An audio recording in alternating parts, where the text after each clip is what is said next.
Hello and welcome to this best of three series between Sipa and Opalbearblack in the Warhammer League. I almost said Vermin League when I saw the rats. This is game two. Be sure to like and subscribe for more videos, and let's get into it. This seems like a definite death squad build from our rat boy here. So there's an assassin. He's naked, as in he doesn't have the assassin extra stuff. We actually have a Ashen Sorcerer. These guys are pretty rare. He has warp stars, which is fine. This spell actually is really nice when you overcast it and go down the line. Even undercasting it, but just going down the line is super good. He also has the Toxic Rain, which I presume he wants to just do a mass fight and then spam stuff like warp stars to trigger the debuff. And he also has Fear of Armor.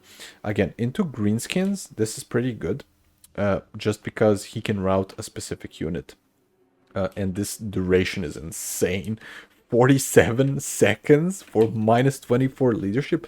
God damn, you can basically tell the enemy lord to go F off with that specific spell. We also have the ROR Death Runners. This is super cool build from Sipa. So ROR Death Runners, he's expecting some sort of like catapult or a, but yeah, we see double a double Doom Diver over there. So he's expecting something super special, and he's just gonna have these guys run up to here, pop their concealment bombs, and nobody can notice them, and then they're just gonna go into the backline. That's super cool. We also have the Ikit Zap Zap Cannon, which, if you guys did not know, these huge things are considered small entities. So when they're actually dueling other types of what are they called? Artillery, pardon, brain fart. They actually don't get the bonus versus them, right? When they're actually shooting. So that is super interesting. But I think both the catapults and the Zap Zap cannons are like this on the Skaven roster. But they also get this, which is Zap, which increases the cooldown. So if they get hit, it just increases the cooldown of their spells by 10 seconds. We also have Throt, the Unclean, probably my favorite lord on the Skaven roster, because besides the Gracier and Ikit, he is super good if you bring Creature Killer, which I don't see Sipa actually brought. So he brought Master Controller, which is a great buff, and Beast Pack. You also could technically bring Creature Killer, but I can actually see why he did not in this matchup, even though you have like Bacon Cab, a bunch of Bacon Cab here. You probably don't need to tell your rats to just start fighting, because there's just gonna be a bunch of front line from the side of the Greenskins. Other than that, we have a Stormvermin Halberd, some Skaven Slaves, Stormvermin Halberd, and a bunch of Skaven Slaves. So it seems that he wants to basically have the Natty Boobas and the Ikit Zap Zap trade while winning, basically just chilling on one objective and trying to trade. From the side of Greenskins, we have the Night Goblin Warboss, which is a classic. This little guy is probably the best lord on the entire Greenskins roster. He, one, has stock. So when he is not on his little squig that costs 300, he's one, impossible to kill as a foot character, because he's just gonna get punted if you don't have something that can actually leech him down. And then he has the triple combo of Fermented Fungi, Spite of the Bad Moon, and Tormentor Sword. So he can just walk up to something because he's invisible, then pop his little Fermented Fungi, rampage into a Tormentor Sword, into like a surround from like Bacon Cab or something, and then they're absolutely gonna die instantly from that. Especially like something like a big lord that's like very low on HP, like Throt, and he has like 95 speed. So if you rampage him, he's gonna run into your front line at 95 speed. And the only issue with Throt usually is that when he routes, because he for some freaking reason has 60 leadership, he's basically a slave. If he routes, he can just zoom off the map because he has freaking 95 speed. So yeah, he definitely should either have I don't know, increased by at least 5 for the units. Other than this, we have a Giant River Troll Hag with Purple Sun, Doom and Darkness. Doom and Darkness is standard versus Skaven. Spirit Leech to kill the Lord.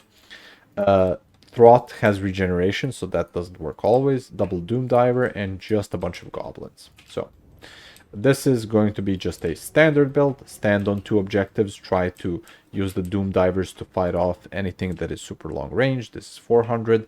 The Ikit Zap Zap can actually outrange it. And also remember, this is these are small entities.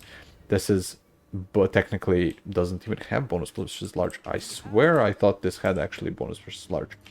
Throat being very ballsy here. Oh my god, you don't see the enemy lord. What are you doing, Sipa?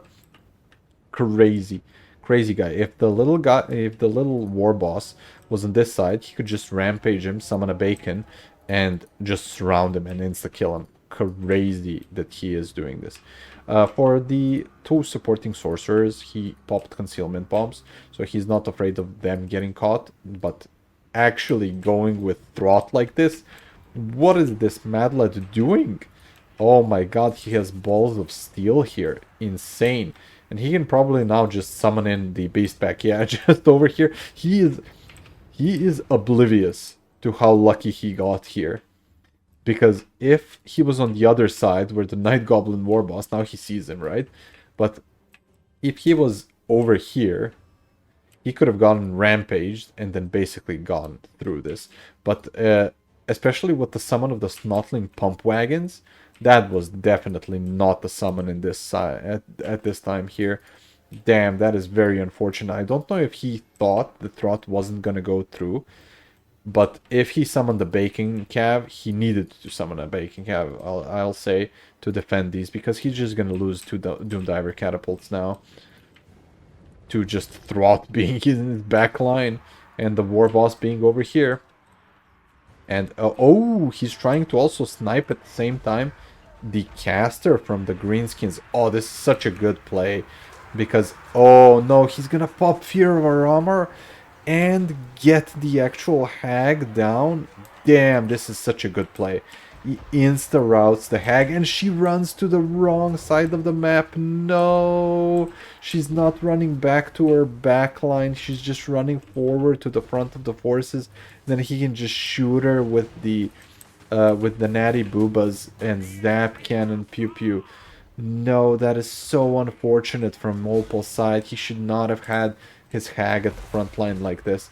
And yeah, Throat just did a Rat Ogre summon and basically tabled these 2 Doom Diver catapults. This is gonna be a tough sell for coming back. And Opal basically is also fighting the what is this, Viscatrins Death Squad. I don't even know if the Moon Howlers will be able to fight off these two units. But yeah, quite unfortunate in losing this, and also getting the hag out. He just left the assassin to finish off the hag.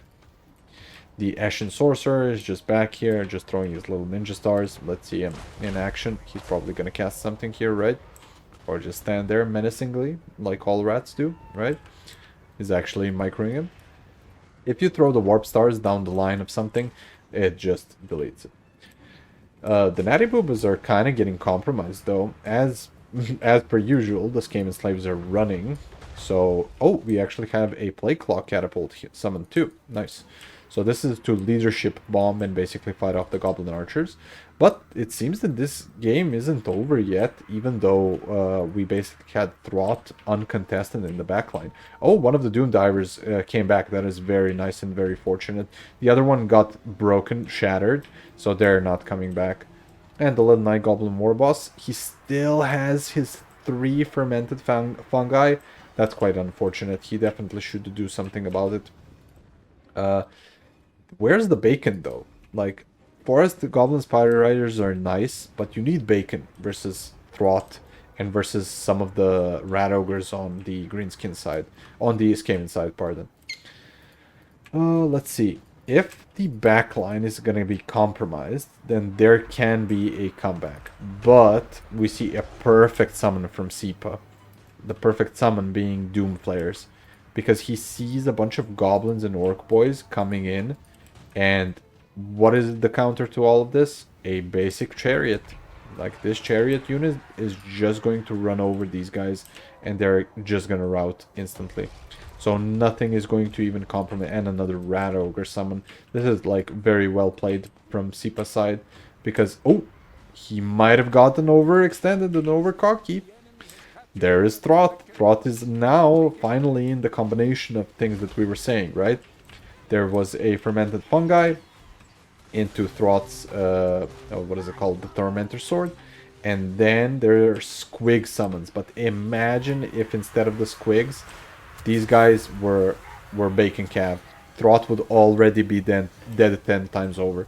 And he does have the mass, 2.5k, to actually go through this. And he actually didn't rout. Nice. Throth actually did not rout. Even though he got fully comboed by the little lord guy. He's probably gonna have another mushroom in like 20 or 30 seconds. But if he gets away, that is a huge win for the side of the rats. And we actually see the Ikit Zap Zap cannon being overrun by some orc boys. Where's that Doomflayer? We get a rat summon. Doomflayer actually went a bit forward to fight off. So quite unfortunate for it, because they're just now some orc boys and some goblins coming back to actually shut down the plague claws. So this, even though we at the start it was a massive throw by not summoning some bacon, he seems to be coming back a bit when it comes to Opal's side, right? He has the opponent's home objective, he has his own, but this is a problem right here. These are storm vermin, and this is an Eshin triad. Nothing that Opal sends here, unless it's like infantry, is going to be able to kill a storm vermin, a Eshin, and a Skaven slave. And because he doesn't have his caster at all this game, there are no purple suns that are going to be shutting down these guys. So it still seems like Sipa is at a very advantageous position, especially because his spawn is like right here, right?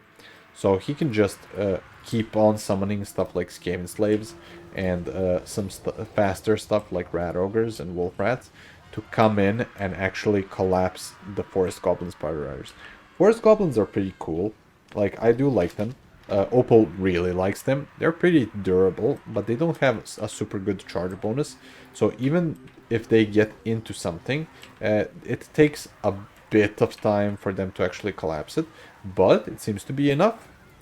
The Ikit Zap Zap is still very durable. The Plague Claw Catapult got shut down, and if they just turn around and start attacking the Natty Boobas, that is definitely a thing. But oh no, the table, how the tables have turned. How the turntables have turned. Now Throth is actually hunting the little goblin guy, and he gets his spear out, but he misses and can't hit Throth at all. And there's actually nothing to support him, right? The little goblin boy is going, even if he like does a fermented fungi or something, nothing is here to actually kill Throth. And his animations are very slippery, so the Morgribs are actually not going to be able to kill him. And Sipa actually backs off. He got Tormentor Sworded, he got scared of the squigs. The main way that Skaven lose their game is basically by throwing their lord. And you can see that Throth still has a bunch more HP that he can regen here, so he's just gonna smartly back off and like start picking up stuff in his backline and then just resecure an objective. Because he is down on points, but there is still a bunch of time that he has left. And look at this. This is now becoming a overwhelming force. There are two rat ogres, there's a wolf rat, and there's a Doomflayer over here fighting in. Well, this Doomflayer is about to be thrown. Oh, we saw that? That is a good cast from the Eshin Sorcerer when it comes to the Warp Stars. That did like 25% damage on that unit, which is crazy because this thing is just 7-1. Imagine if he was like down the line. Probably missed some very good down the line shots. Again, Snotling Pump Wagons, super good against Skaven, but they ran into Throth. Throth has some mass. Mass stops these Snotling Pump Wagons, and they basically can't do it. And now we get the Broken Tusk Mob. Where was this unit as the first summon?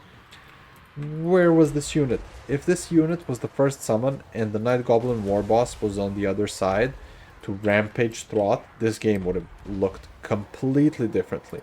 Especially when now they can actually collapse the Doom players, and there they are. There they go. They're chasing the correct target. They're going after Throt with their little beat sticks. Go, boys! Going through the Skaven slaves. Skaven slaves literally don't matter. Throt running for his dear life. And yeah, they know that they need to not be charged by rat ogres and just do it from behind.